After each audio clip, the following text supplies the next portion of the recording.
This is the Situation Room, the only way to start your day. La même chose, plus ça la même chose. Plus ça change, plus ça la même chose, because things change, but they still remain the same. That forms a bedrock for our conversation this morning. Because certain things that we're all wondering what's going on, it seems as though some whiplash has been had. And to then be able to help us through that conversation this morning, former Senator Gloria Orwoba is here with us this morning. And can we say Happy New Year? Happy New Year. How are you doing? I'm well. Good to see you. I'm in good health. My spirit was a little bit broken up kidogo. But, it's the nature of this, our politics. Okay, you will tell us why the spirit was broken after you tell us your interpretation of this proverb. It's very interesting. Yes, the proverb comes from Benin, right? So it's a beautiful country of 30 million people, and in the 17th and 19th century, they had a military that was predominantly women protecting the kingdom at the time. It is also a country that in the continent produces a lot, the biggest producer of cotton in the continent. But this is the proverb. Get ready, get ready, get ready, get ready, get ready. The chameleon changes color, but it does not change its destination. Wow. That is, how do I interpret that? Maybe let me say that is Wamushomba. Boy. So I think Kenyans know. If I say that proverb is just referring to who Wamushomba is, Kenyans have been able to interpret it's a person that comes in disguise, but in true essence, they are who they are. So when they show you, believe it. For us in opposition, she showed us a long time ago, and we believed it. And we were just waiting for her to get frustrated and leave. Okay. So you know how when you're in the car, you put the key in the ignition, then you arrange the gear. All right. So This one has remote start. Remote ignition. let's move this gear a little bit and broaden this just kidogo before we now come. Okay. Because it could be representative of everybody. There was a famous saying, and if it was a politician, ukiweka vitu kwa roho, utakufa. Could this be the thing that we're telling Kenyans that at this point that, a politician will come and tell you something today, a member of parliament will tell you one thing, a governor will tell you one thing, a senator will tell you one thing, the president could tell you this is the direction that we are going. And then you literally wake up the next morning, you open your eyes like this, even before you've removed those things from your eyes. Somebody's telling you something different. And at that time, you've put your entire heart, your soul, your everything, your resources, your time, your hope, your most expensive commodity as a citizen of a country. You have put it into that person. And then they go. People have fallen along the wayside. You, Gloria, used to be on the side. In fact, we told Alun Maliba that he was the poster boy. You were the poster girl. Yes. For this administration. Yes. And then you came later and told us, actually, you know what, guys? Where they said they were going, I cannot. What's to ensure that even you now will not come and tell us tomorrow that, you know what, actually, we are going to paradise. You see, one thing that you have to, when you listen to all these politicians, including myself, you have to find out what does this person stand for. And if that is not consistent, then you can't follow someone who's not consistent in their beliefs, in their objectives, in their goals in life. I have been consistent. I have been consistent in what I stand for as a person. That is why I ended up in UDA, because the manifesto that they had for women and girls was what I stand for, is still what I stand for. And at the point where they decided they don't really care about the things that they had promised the people of Kenya, particularly women and girls of this country, you also have to be a leader and say, guys, I can sit here and pretend that we are doing the things we promised, but also that's not what the Kenya Kwanza administration is doing. Everybody has witnessed that everything that the Kenya Kwanza administration had promised in terms of women and girls literally was a fallacy, and they have no intention of implementing. So it is at that point as a leader you decide, okay, am I here because I wear a yellow t-shirt and I'm a member of UDA, or am I here because of the ideologies and the objectives that this party brought you there? Now, when I've said that, I want people to reflect on what does any politician, including Wamushomba, stand for. And she is who she is. She is a chameleon. I'll tell you this. People say, Gloria, if you work with her, and then you guys fall off, and you're no longer friends, she will expose you. I will expose your bad behavior. I will expose. That one is constant with me. At least you can see some consistency. And I want to tell you this. When Wamushomba, by the way, Wamushomba was in opposition before I was in opposition. Mm-hmm. She was in opposition before I was in opposition.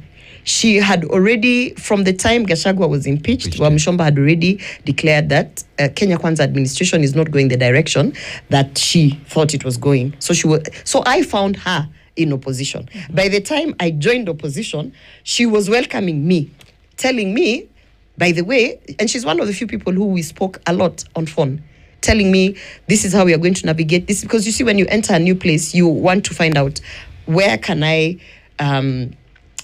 be useful? And opposition has got all the principles. It has got the different political parties. Depending on what you're interested in, you can decide, who you're working with or who you're not working with.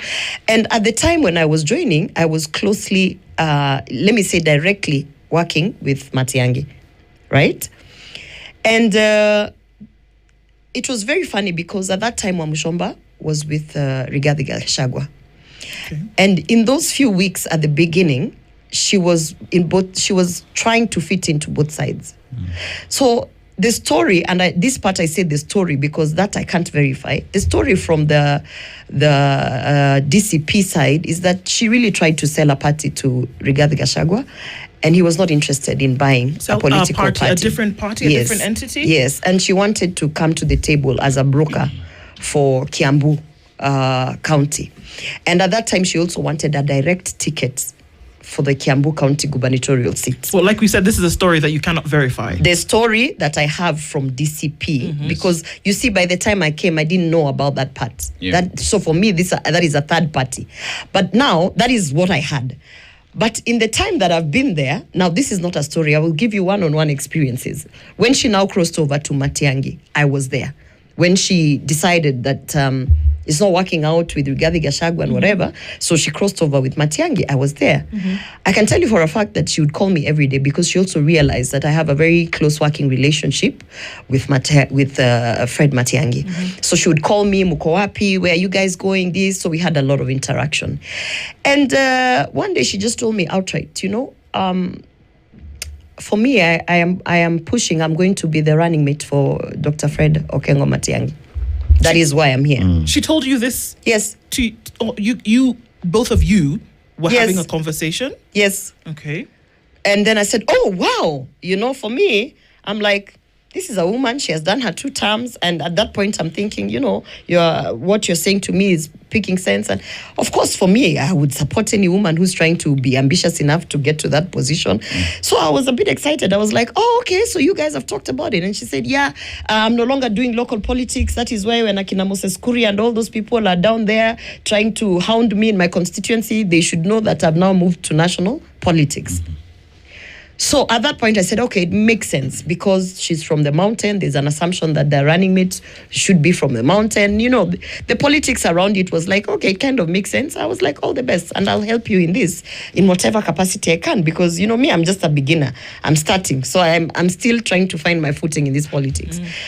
I can tell you that we had extreme moments where myself and other members of parliament from the Gusii region had to literally sit Matiang'i down and tell him something is so off with this person that we just have to put the pause button. For instance, a meeting would be called for all the members of parliament and the leaders in the faction of Matiang'i.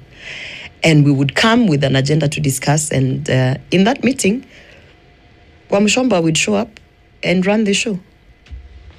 And she would literally impose herself and guys, we are doing and take over the agenda, remove whatever, and at one point in one of those meetings, I asked, I'm sorry, this meeting we were called for very early 6 a.m. had nothing to do with what you're bringing. So you could see her trying to take charge, and a lot of people were like, no, you can't do that. First of all, we're having regional meetings for the regional politics. You are from Mount Kenya.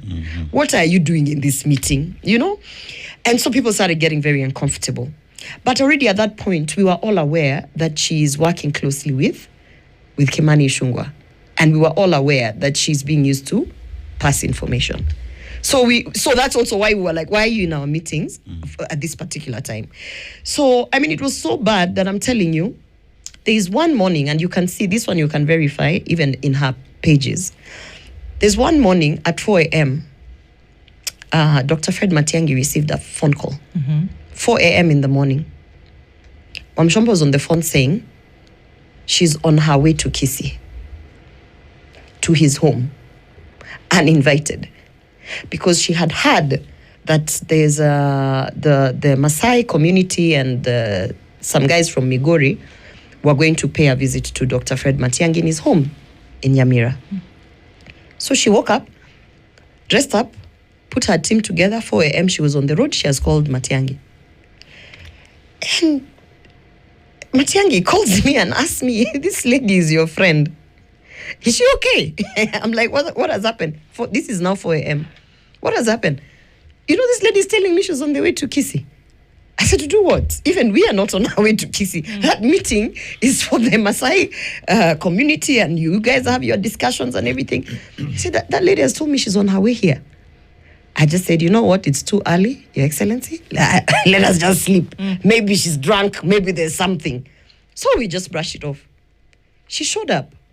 She showed up uninvited to Fred Matiang'i's home and started asking people who's coming. That is the time I think Akina Olekenta had gone for the meeting, or a day before the Olekenta had gone for the meeting, somewhere around that time.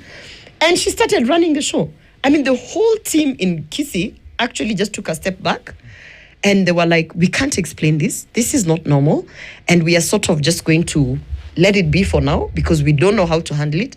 And then I remember the day after, we had a conference call, and we were all of the opinion that no, this has to stop. She has to be stopped. So she sensed a lot of frustration around that time, and it was becoming abusive, and it was becoming, like it was aggressive. And at that point, all the principals were like, no.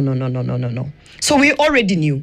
So the frustration that she was experiencing was that she was not getting the information she wanted. She was not getting embraced as she wanted to be embraced. She was not getting into the inner circle. So we were all of us have been waiting, like, at what point is she going to come out and say that she has gone back to the people who sent her to bring information? So that's why I'm saying, listen to politicians and what they believe in, because sometimes you can tell this person is talking about women or development or whatever, but when you really listen to them, they're looking for a position to align themselves so that they can get a job. And if you're looking for a position to align yourself so that you can get a job, that's why you find yourself getting upset with Rigathi Gachagua because he has refused to give you a direct ticket to Kiambu gubernatorial. Then you come out and start saying he's a tribalist, this and that. But the real story is that he told you he is not going to give you a direct ticket to Kiambu gubernatorial seat. So you got upset, you went and said he's a tribalist. Then you went to the Matiang'i. Matiang'i, you were outright. She told me, and she told Matiang'i, and she even at one point was like, no, I can bring you the Mount Kenya votes and I'm the one who can take you to this and that place. She was interviewing for a running mate position. And I was in a meeting when Matiang'i told Wamshomba, the conversation you are trying to introduce about running mate is so premature. For now, we are consolidating our bases. And when the principals sit down, and the principals are known, I am not a principal. When the principals sit down and first of all discuss who's going to be the flag bearer, then after that, there will be a conversation again with the principals on who's going to be the running mate. Right. But she was trying to pull the running mate card so that if Matiang'i is going to any conversation, he goes as a couple. We are now here with my running mate. And Matiang'i is, of course, is not that stupid. So when that didn't work out, and she had already burnt her bridges with DCP, I can tell you for a fact that she had no relationship with the other principals, not with Kalonzo, not with Wamala. She had no relation. So there's no way out. When you're cornered as a politician and you're a politician looking for a job, you go to where the job is. So she went back to UDA, where her real job is as a spy. Gloria, you see, but I'm sure it's your girl, right? She's not my girl. I looked up to her. You looked up to her. Yeah. All right. You looked up to her. So you get into the opposition. She welcomes you. You already find her there, and you have conversations. As women, And it is a question where this is a journey we're traveling together because we are here for a common goal. Yeah. It gets to, I remember there's this time when even Rigathi Gachagua said, we've started seeing those who are here and pretended to be with us, but we know they are on the other side. That is around the time when Kimani Ichung'wah's father had burial, passed on. Because I remember it's that time when all these conversations started.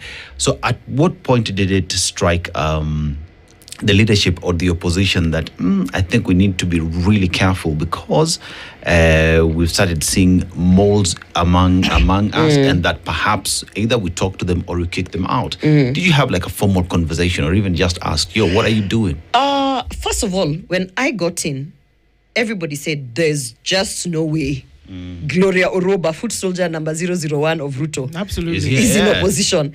Everyone except Rigathi Gachagua, Fred Matiang'i, except the principals actually, because they knew what I had been going through with UDA. Not even from the public, just even from like for instance, Rigathi Gachagua, His Excellency, we had engagements while both of us were still in government, and he knew the challenges that I was having. By the way, when we finished the Kenya Kwanza Women Charter, and we got into office 2022, people were sworn in. We have over 30 women who led the Kenya Kwanza Women Charter, going around in all the constituencies in all the counties, who are just abandoned. They were abandoned by the Kenya Kwanza Women Charter leader, that is Waziri Soipan. She just got a seat, she got sworn in, she abandoned this lady. They were abandoned by Alice Wahome, a friend of mine. She abandoned them. They also got sworn in as cabinet secretaries. When you say they abandoned them, what does that mean? You know, when we did the Kenya Kwanza Women Charter, it was a group that pulled resources and literally went out to mobilize the women of Kenya to understand the agenda that William Ruto had for them. And so we were not being financed. It was a self-sponsored group. And I can tell you for a fact that Soipan, Alice Wahome, the cabinet secretaries who made it from that group were not the number one financiers of that group. The financiers of the Kenya Kwanza Women Charter were actually the women, 30 plus, who were left out. I've spoken about this before. They are the ones who would come, bring resources. If we are saying we are going to Kirinyaga, they would put resources on the table. How much do we have? 600,000. Can we afford a tent? This. Let's go put together women, mobilize women, talk to women. Those women played a very instrumental role in mobilizing the women vote. And if you look at the statistics of where Ruto got his votes, the majority are women. Okay. So I feel they were abandoned because most of them believed in it, and they were working and pulling their resources, knowing that when we get into office, most of them are professionals, and they had even applied for specific jobs. I'm not even talking about cabinet, ministry or PS level. They had applied for jobs in their sectors where they would be, where they have the technical skills. When I say abandoned, it's because this is what was promised to them. That let's pull together our resources. Let's get the women to believe in our agenda and manifesto, because we need the vote. Once we're in office, there'll be many opportunities for all of you. You understand?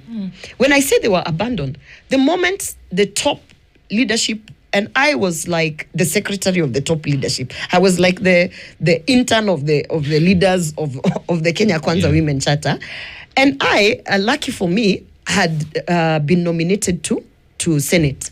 So when we were all sworn in, all these other women were out. You understand? And when they were out, what happened is someone had to take leadership. And I can tell you that the Kenya Kwanza Women Charter leader, that is Soipan, Waziri Soipan, literally switched off her phone from all these people. So I said, we can't do this. This is not what we believe in. We believe in women empowerment economically and otherwise. And we must start with the women who actually led the movement. So I gathered that group and I took them to His Excellency Rigathi Gachagua, because I could not get airtime with William Ruto at that time. He was too busy trying to settle all the people. It was too early. Rigathi Gachagua agreed to go and sit with us. Twice I took those women there. When we went, And that's what I'm telling you, is people like Rigathi Gachagua understand where I come from. When we went, I remember expressing myself and saying, I can't just sit back. I feel like I'm responsible because this movement, we led it. We had people who contributed, people who are, and we have to see that we try and absorb them into implementing that women charter, which is basically going to be implemented by government. So when people say this person is coming in, she's a spy, there are people who already knew, no, there were so many things that were going wrong that I had already been voicing from the inside. But for Wamushomba and a few other people, it became very apparent. There's still some 2 people who we know have been sent to the opposition. And who, by the way, now we are at the point where we are not going to wait for them to get tired and go. We are going to kick them out. That'll be interesting to watch. Yes. And, of course, these are the things because of where you have these conversations in whatever inner sanctum that has, we are not privy to that. We can't confirm or deny these conversations. Yeah. But one thing that is very clear to Kenyans at this point is that Kenyans don't know. And it is a very, very dangerous place for the majority of the people over which governance then must be practiced. I think Kenyans must be urged to... What are Kenyans supposed to think? No, this is my rallying call to Kenyans is, it is not where I belong. You have to look, Gloria Orwoba, what does she stand for? When she was in UDA, what did she stand for? Has it changed? Because it hasn't. Whatever I stood for in UDA is the reason I left UDA, and I still stand for now. And if even now it starts looking like this is not a place where women and girls are going to be empowered and, brought to the table, I can promise you is I will leave. But, if I know that Gloria is a person that cares about women empowerment and gender mainstreaming and this and that, if she starts changing and tomorrow that is not what she cares about, that's why I'm saying the rallying call to Kenyans is don't look at where these people are. Don't look at the parties. Don't look at the people they work with. Look at what does Babu Owino stand for. And what has it been consistent? Because you grow and you change, but some of the things never come out of you. Like, I can tell you, I have grown a lot since I got into this space of politics from 2019. If you look at my interviews when I was just doing political analyst on TV, you can still look that I am very fierce and passionate about gender issues. Only that maybe I don't have the maturity to express myself the way I can now. But that has been constant. So Kenyans have to also just forget about the party, forget about... at this moment, between now and let's say December, forget about the party, forget about the noise. Ask yourself, what does this person standing in front of me stand for? Because I can promise you it is transfer window. And transfer window means that if you follow someone because they're in a party, wendo utaumia. Transfer window, you wait and see the kind of changes that are about to come here. You'll call me to this studio and tell me, anyway, we didn't see that one coming. And I think that's where rubber meets the road, because what we're talking about is consistency in what one stands for and being honest in service delivery to Mwananchi. Yes. Because where we sit today is the political class has turned to be a club of individuals who only think about themselves and not Mwananchi, And Kenyans are really struggling because even as we have this discussion, many are asking, okay, Sawa, what makes it different when it comes to the next election, and people will again get into another transfer window, and people will move because they want to be in power, not to serve Mwananchi. Therefore, then, how do we change these conversations such that Mwananchi will ask the question, okay, let's go back to history. Let's audit what you stand for. Has been doing all through. Yeah. Is that what this conversation then that is what this conversation has to. In fact, I like that because yesterday I was also watching Winnie Odinga's interview, and finally they asked the right question. You've been in Yala. Tell us what you've achieved. Yes. Because I can't come here telling you to give me another position, and the position I was given, I've done nothing with. That's where the conversation should be. I can tell you as a member of parliament should not come to studio and tell you, when you ask them, tell us what you've achieved in this term in office. They should not come here and start telling you, I speak about A, B, and C. No. In parliament, we speak in terms of achievements. How many bills have you sponsored? How many statements have you brought to the floor of the House? Which committees do you serve in? And how many resolutions in that committee, which you were involved in, were tabled to the floor of the House?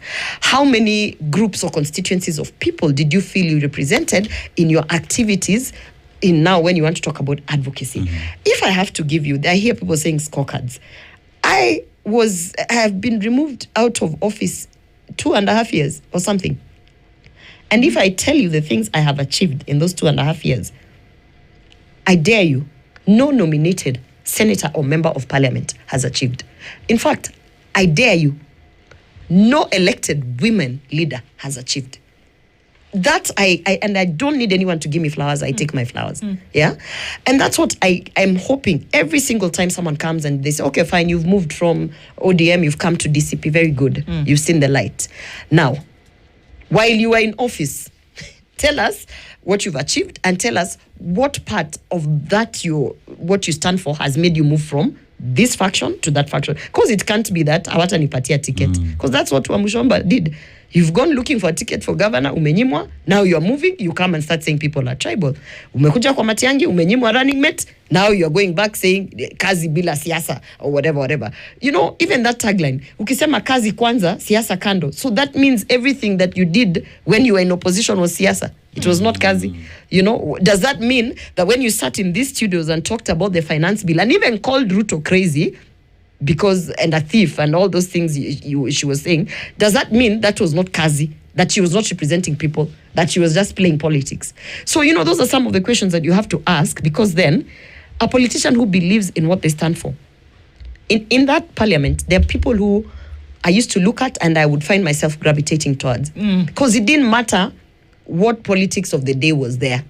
You would still find them either very active in the spaces of law, you know. They are just people who, it doesn't matter what is happening, they will forever, okay, Omtata is not a lawyer, but he will forever be doing his courtroom activism. Whether you like it or not, consistently he will do it. There are people who you would sit, we never even used to interact in the National Assembly, but I would know if I'm looking for someone who's dealing with matters, sexual reproductive health and rights, without even thinking, I would pick up the phone and call Millie Odhiambo, right? And you can see the consistent things that they've been doing over the terms that they have served. And then there are people who just do politics. Okay, so even as we think about it like that, is there a problem? And I think this is one of the narratives that is coming up very clearly from the time that we saw the broad-based government being formed last year and all of these things. And people have said, the people that I represent, they are the ones that I'm answering to. And if I have to be part of this arrangement in order to then be in a position whereby I can influence development by way of legislation, budget making and oversight, then I'm going to go ahead and do it. And you cannot call me mole, you cannot call me a spy, you can say whatever you want, but at the end of the day, I'm doing what I'm constitutionally bound to do. Yes. And I'm going to do it with whichever way I can. And that's how it should be. Is there anything wrong with that? No, that's how it should be. If you are completely convicted that the people you represent want you to go and work with a murderer and a liar, I mean, those are the people who elected you. If that is what they want, you go work with a murderer and a liar, if that's what you're telling us. If you are convicted that the people you represent, at that very moment, when you are coming to tell us, kazi kwanza siasa kando, you're convicted that those people of Githunguri, they are completely 100% working with a person who can give instructions to have a church tear gassed and live bullets shot into women and children. By all means, go and represent the people of Githunguri the way they want to. But then, does it make sense? Do you think the people of Githunguri, or do you think the people because the people who we keep saying, the people who sent me there, are you guys? For women representatives, it is women who vote completely passionately for that seat to make sure that the person who's entering is going to voice out their needs. So if you are telling us that your conviction is that you are 100% sure the people of your constituency or your county want you to work in a certain faction because that faction represents them, please by all means go there, because what will happen in 2027, we will see what the people truly want. We will see it through the ballot. And beyond that, there's certain things that are constantly quoted, and it's across the country. It's not just, in one constituency. It's across the country that people are saying, well, I've seen development. I've seen things finally. I'm not a fan of that word today, but I've seen development, and it's coming to us in ways in which we've never seen it before. And if this is the vehicle that is then going to be able to bring this development to our doorstep, then why not? But this is interesting because these words are coming from the mouth of the would-be leader and not necessarily from the mouth of the people. They are saying that this is what they have told us. You know, the assumption is that you are touching base with your constituency of people, whether on county level or ward level or constituency level. So when you come and say, like me, I find myself often speaking for the women of Kenya. If I sit here in studio and say, the women of Kenya want me to work with William Ruto, maybe they are those women in your corner. But the truth of the matter is, you and I, we are women. We know what this government has done to women. It has really messed us up. We know what we are. We know what we are dealing with. We are mothers. We know what we are dealing with. We know the kind of healthcare system we have for women. We know a lot of things. So to be honest, I cannot sit in studio and say that the women of Kenya want me to work with William Ruto. It will be a lie. I cannot sit in studio and tell you that the girls in this country are very happy with this administration and William Ruto. It would be an outright lie. The people who've been affected the most by this administration in the highest negative way are the women and the girls of this country. We are the ones who are being murdered. All the gender-based violence that's out there, the femicide. We are the ones who are literally having to die because we are bringing forth life, because they took away Linda Mama and tried to convince us that they are now Linda in the community, except not the whole community has got a womb and is giving birth. It is just us, Mama. They have taken away basic things that as women we felt were giving us a relief. Basic things. That whole situation for sanitary pads, I cannot belabor the point, but you know, the ripple effect of not having pads, you know, the teenage pregnancies, HIV prevalence, you know, sex for what, a lot of things. They have literally decided they don't care about women representation in cabinet and all other spaces.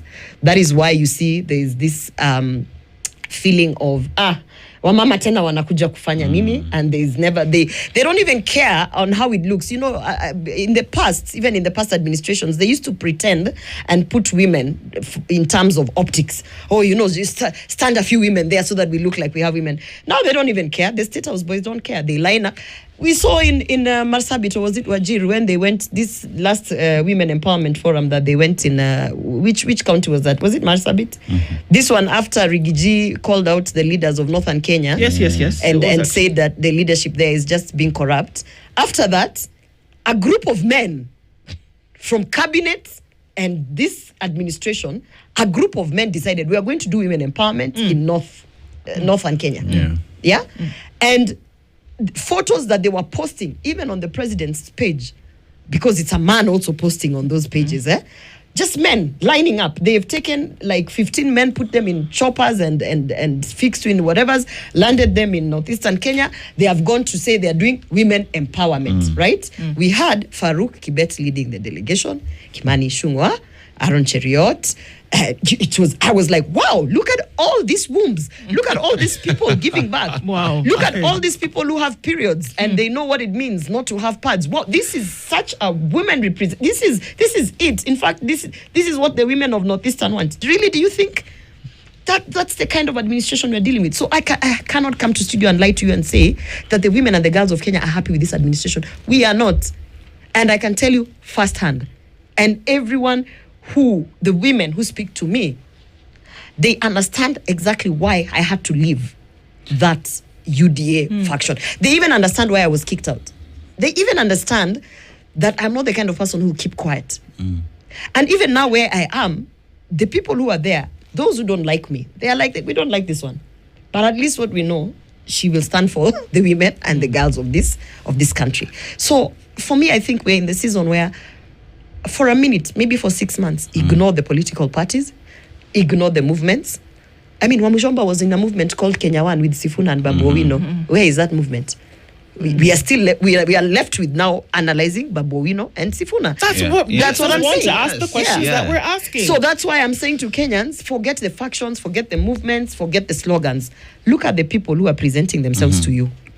And Gloria, can you ever say that Nikazi without politics. Why do I bring that? Because it has been used for a very long time. Even President William Ruto at the time as deputy president, right?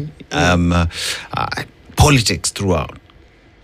If we fix our politics such that we know this is our agenda, this is our goal, and we will follow through it, then we'll say we fixed the politics, then let's work. But without fixing the politics, there is nowhere we are heading because we are unable to follow through with our manifesto and promises that we gave to the people. So while one would want to distance politics from kazi or development, as many would say, it is impossible because the politics has not been fixed. What do you stand for? What was our promise to the people? You know, in the ideal world, the politics is the work. Yeah, you know, when people say, tuache siasa, tufanye kazi. I'm like, are you kidding? Our whole manifesto was politics. And the manifesto was the work. So what are you telling us, tuache? When you came to us with a political agenda, which we agreed to, and then we gave you the vote. So you cannot now start saying, hiyo ilikuwa siasa, wacha tufanye kazi.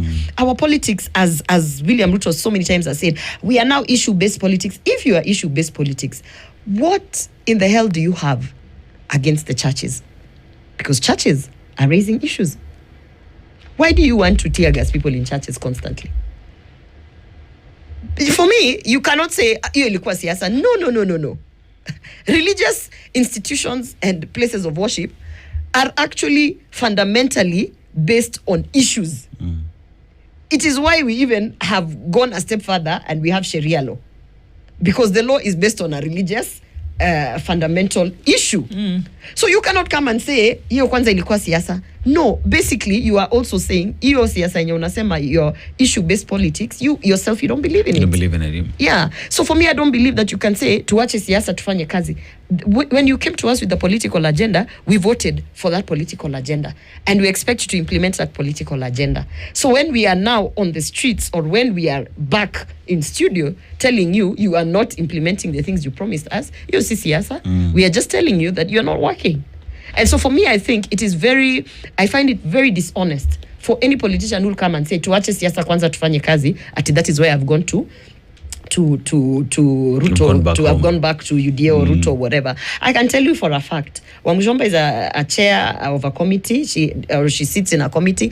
All those things you're seeing her doing there are negotiations for her to hold her personal positions, either in parliament, or now, you know, also in the political base, there are those things that happen and there's a sort of tier 1, tier 2. She's just trying to get back her position in that space. And it all comes down to money. The money that they are given, because they are given money.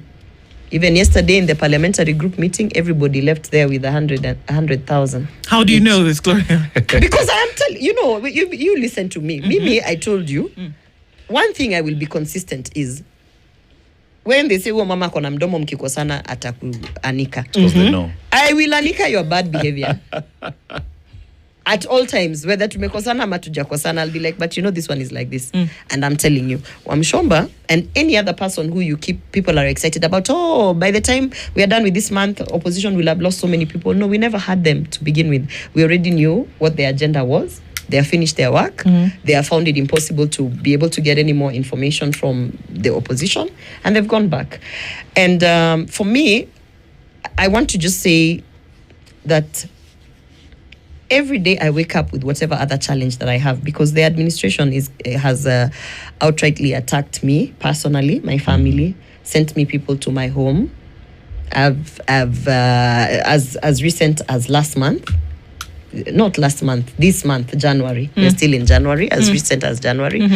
When we were in Nyeri, I know for a fact that we were targeted. The politicians that had accompanied Rigathi Gachagua during this ACK incident had been targeted, and I was one of the people who were targeted because they also want to showcase. And this Wamshomba kept on telling me outright every single time, oh, I don't know why you even talk to Rigiji, anachukia wa mama, you know. So they want to run a narrative that the opposition has got no interest or intent of having the women and the girls of Kenya represented. So they have worked so hard to make sure any woman who's sitting, who is somehow seen with the opposition, look what they did to Jen Kihara. Jen Kihara in Naivasha was constantly being sent for police officers in her home to harass her.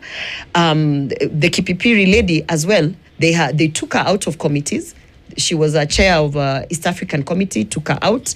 They took her out of the other committees that she was serving in. Yani, they make your life miserable. For me, after taking my job, it's becoming a bit difficult on how they can harass me further. So they are now looking for, just clutching on straws to harass me now on my personal life, in my personal level, because of course they've taken, when you take away the job, you can't take away committees. It goes with committees and everything. So, and I said, that's fine. If the job means that I have to go through this cult of an organization, of a government, I don't want to be in that cult. So I said, that's fine, take the job. But so you will see that they are trying. Any woman who is courageous enough to come on board with the United Opposition, and because they believe in what the plans we have for the women of Kenya, the first thing they do is they start harassing that person. So for me, I think Kenyans should be very, very careful in this next 6 months on who they follow. They should not follow a party, a movement, or anything. They should follow what that person, the person who's coming to preach the agenda. Ask yourself, how consistent is that person with that agenda? And then you won't outapata heartbreak. I hear you saying this because then we will hear a lot. There's going to be a lot that's going to be said. There'll be a lot that's shouted from rooftops. What you're saying is that this is interesting because coming from a politician and saying that, you know what, guys, take me and sieve me through this thing. Sieve me through. If I have not been saying things, then the likelihood of me not believing what I'm saying then is very high. It's very high. Kenyans are at the point whereby they're saying, you know what, everybody we're tired of hearing the same thing over and over again. I just want to say here, delivering. When we were in church, which was a very scary moment, and people can say whatever they want to say. The people who were in church were with us. There are hundreds of witnesses. When we were locked in that church, and we were receiving live bullets and tear gas for over 40 minutes, it really gives you perspective. Your personal life, your political life. Your personal life, you probably start thinking, who's going to take care of my kids in the event everything goes south, right? And then you start arranging things. You come back, you're like, damn it, I need a will and all sorts of things because these people want to kill us. Your political life, when you're in that moment, shielding, because we were shielding Rigathi Gachagua because it was outright they were coming to kill him. We were literally body shields, shielding him and trying to figure out what are we going to do with this situation? Should we come out? Just the whole situation. In that moment, even politically, what normally happens is it's not even an epiphany. It's something stronger than that. You become more resolved. More than ever, being in that church and fearing that we are going to be in that church and we are going to die in that church, it now tells you for sure, even if you thought you were doing this because maybe you just want the rights of women and children, the resolve that I got out of there was that, if anything, we need more martyrs for this country, because people must die for this country to be saved from where we are. And it's so funny because you think you will do something to someone and it will scare them and they will run away back to their corner, they stop being opposition. But what I want to tell William Ruto, Betty Maina, and that faction of people that thought that was a good idea, I want to tell them this. All the politicians that were in that church, you made them so convicted that in fact, if they were sitting in the backbench trying to remove this administration, they have come to the forefront. The conviction that I have now is more than when the numerous times that I was arrested in 2022 fighting for William Ruto. The conviction that I have now is more like, by the way, I need to recruit more women to understand that if we don't stand up against this administration, against William Ruto, against people who are burning people in churches, against the likes of Betty Maina, a woman rep who would dare outrightly plan violence and gang rape to some of us women. If we do not come out and stop this, we are headed to anarchy. And then those children that you are busy trying to educate and put in schools, they will have nowhere to go. They will be looking for other countries, like how we have people coming from Congo and wherever to live in Kenya.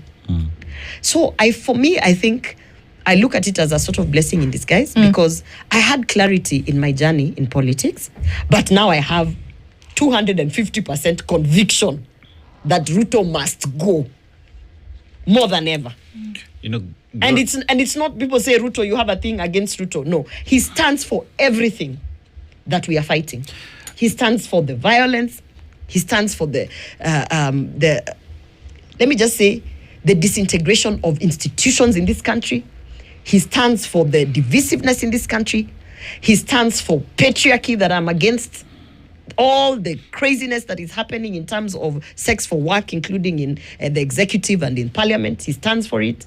And more than ever in that church, as we were being attacked with the tear gas and thinking about all those things, I said, actually, thank you, Jesus, because I needed this moment to understand it's not even just about those women and girls. You honestly just have to give, the way you've given your life to God, you have to give your life to this country. Gloria, one would look at you look at the instances where attacks have been meted upon the opposition, and majority of them have been in churches. Whichever you want to It's look very at, strange. you know. It's very strange. And that then brings forth the conversation because someone asked me, what are they afraid of?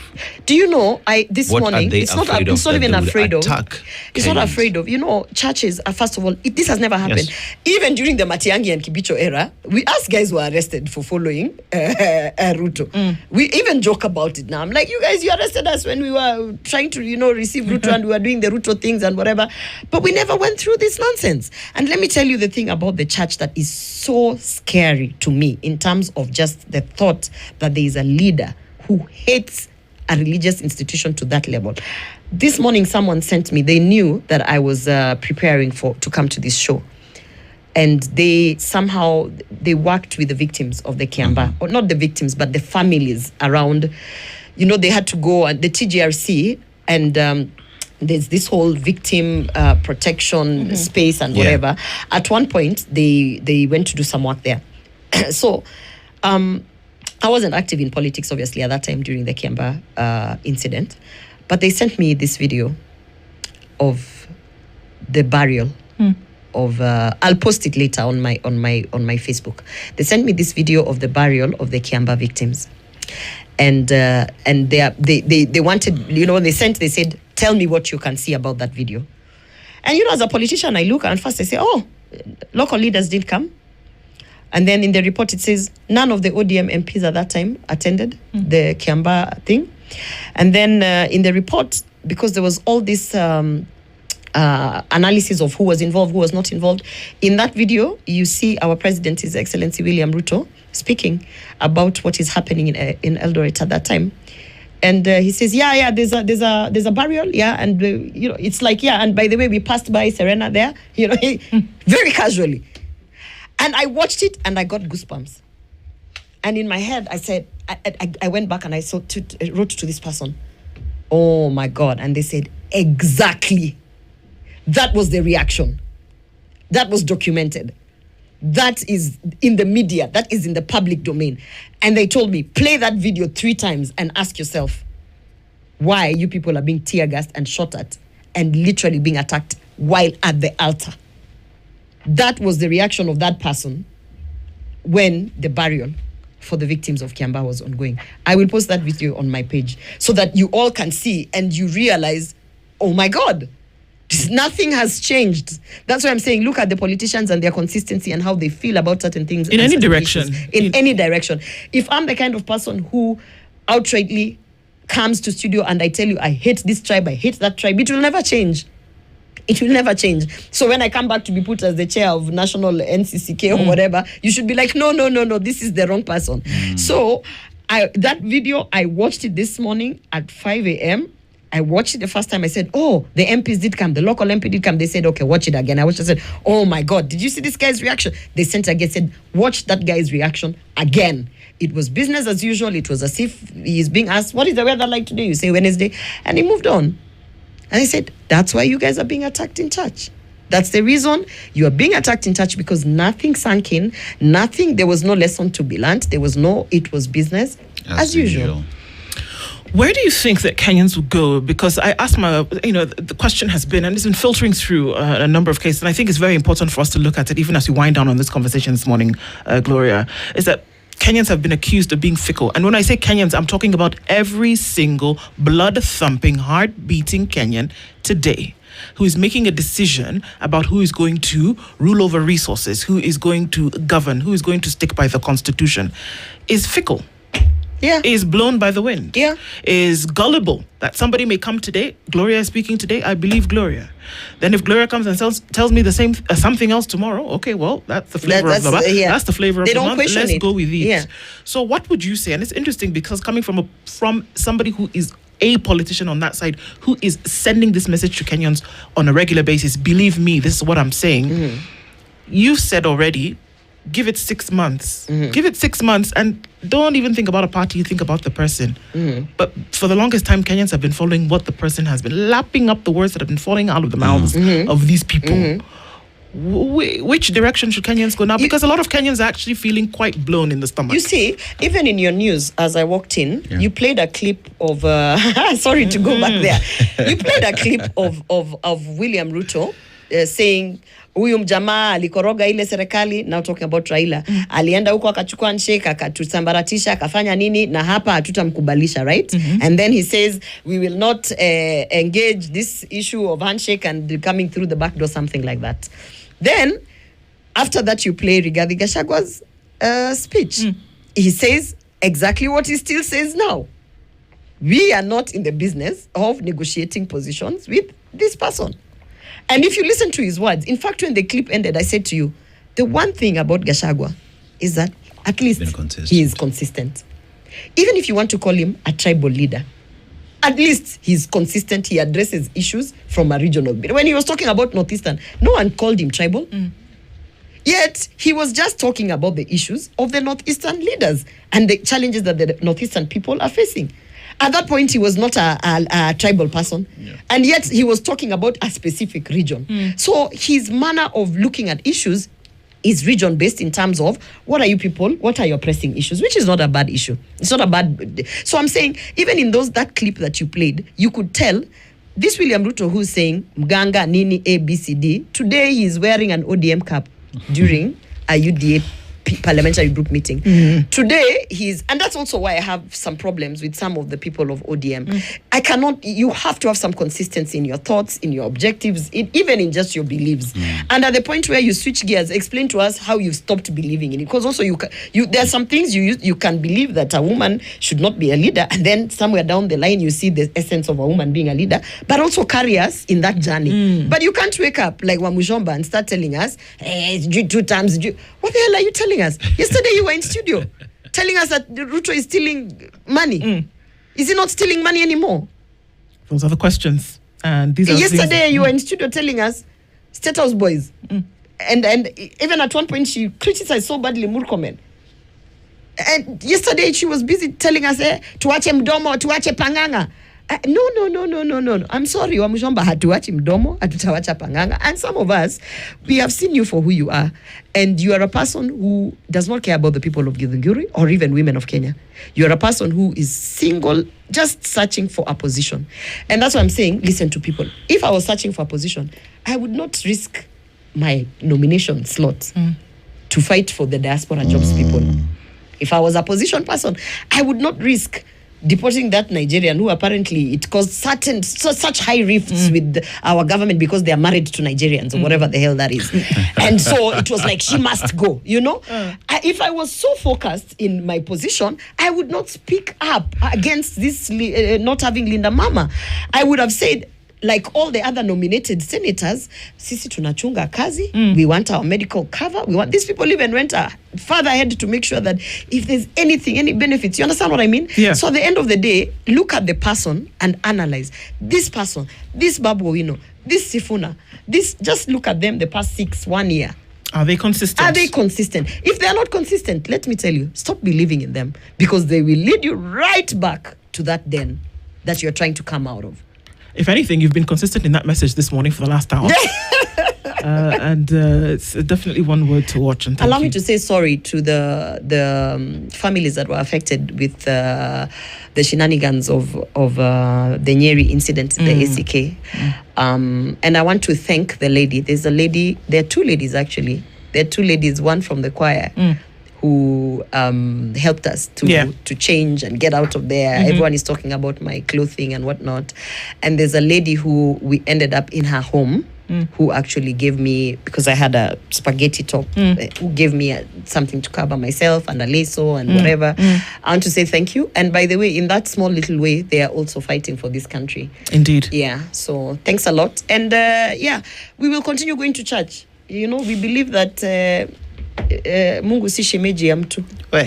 Na ule Mungu ambaye tuliomba tukaenda kwa magoti tukisema Mungu tupatia William Ruto hii kazi, ndio the same God tumerudi kumwambia hata tulikosea, tunakuomba umutoe kwa hii ofisi. That same God will violently remove him from that office. Gloria Orwoba has been our guest this hour to have these conversations, eye-openers, and definitely want to have your opinions, of course, in some matters, but a general position about where Kenya is. Thank you so much. At 9:04, good morning. The latest news. This is the Situation Room, the only way to start your day.